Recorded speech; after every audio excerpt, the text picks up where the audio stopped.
Hey guys, all right, so as promised, we're pretending this is the first loaf of the morning, but really this is my second loaf of the morning, and this is that other pumpernickel loaf that has 375 grams of pumpernickel and 50 grams of spelt besides the bread flour. So just like the other one, I'm expecting this one to be a little bit smaller, a little bit more, for the crumb to be a little bit more dense, kind of think like a rye bread. But this is, I've just taken this out of the fridge. It's still cold. And if you notice, I forgot to mention when we were putting these in the proofing baskets, I didn't cover this because this side is actually going to become the bottom of the loaf. So it really doesn't matter that it has formed a little bit of a skin. So what you need is just some parchment paper, and everybody but me probably already knew this, but I did learn that if you put the lid of the parchment paper box inside, it actually makes tearing it evenly a little bit easier. Okay, so here's where we get into a couple of, let me show you this first. So what you're gonna do is you're just gonna lay your parchment paper over whatever you've used to proof your bread in. If it was a banneton or if it was a bowl. Now, since I've got this oval shape, I'm going to show you a trick that I picked up later on. If you lay your parchment sort of at an angle with the 2 points at the end, and then flip it over from there, and hopefully this just comes right out. I usually have to, yeah, it popped out. I had to give it a little shake, but it popped out. There's that wheat germ that I put in the bottom of my banneton. And so what I learned is sometimes when you put this in your cast iron pot, your Dutch oven is the word I've been looking for. When you drop this in your Dutch oven, all of this paper can kind of crumple up, and it can kind of push in and keep your loaf from spreading as much as it might.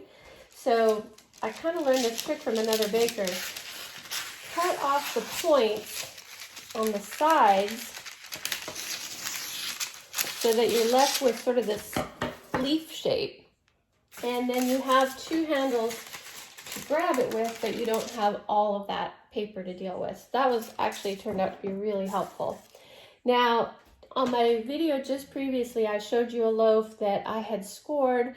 I was trying to do a pretty pattern. There are so many cool, really pretty patterns that you can do, but really the point of scoring the bread is to give it place to expand, because it has formed this skin, and that skin on the loaf, on the dough, will keep it from rising as much as it might. So you want to score it at an angle so it has a place to pop open. And so since that's really the purpose, you don't want to get away from that with just doing pretty patterns. And you'll definitely get better at scoring as you go. I'm still in that hoping to get better phase. Now, talking about equipment that you'll need, this is actually a bread lum, and this has a super sharp razor on it, and it's specifically to do a quick, fast cut on your loaf, which is what you want. Ideally, you don't want to saw at it, because that's going to affect the final product. The thing is, if you're just starting out, you probably don't have a lum, but you may have a nice sharp razor. You may have a really, really sharp knife.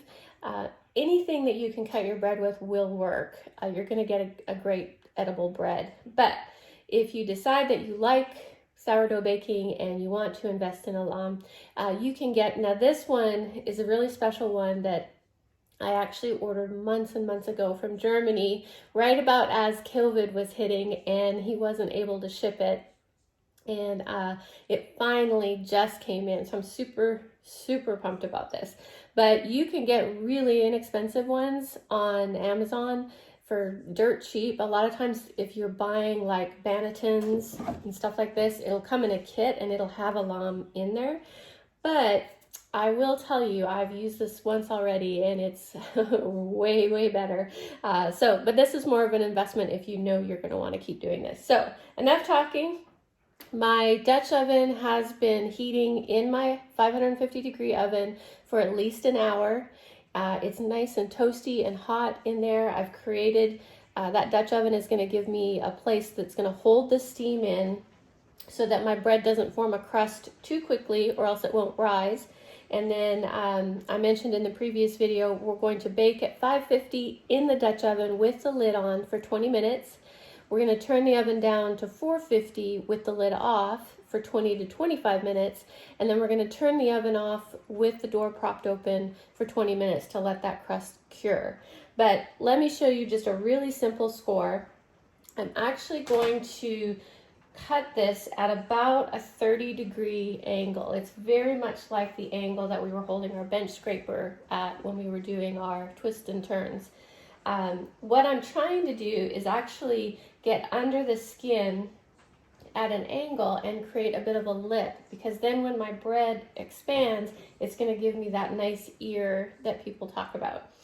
It doesn't always happen. I would say maybe 40% of the time I get a really pretty ear, and that but that's the goal. All right, so the goal is to get right down here near the end so it's not feeling captured. Get right at the end. I'm gonna hold this. All right, so I'm still practicing using this. I realize now what was happening. This was dragging on my dough, which was slowing me down, kind of tore it up. I think it'll be totally fine. All right, so my camera is mounted, so I don't have a way to show you, but basically all I'm gonna do, I'm gonna go over to my oven, take my lid of my Dutch oven off, and I'm gonna drop this quickly in the Dutch oven, put the lid back on, and close it up and bake it for 20 minutes.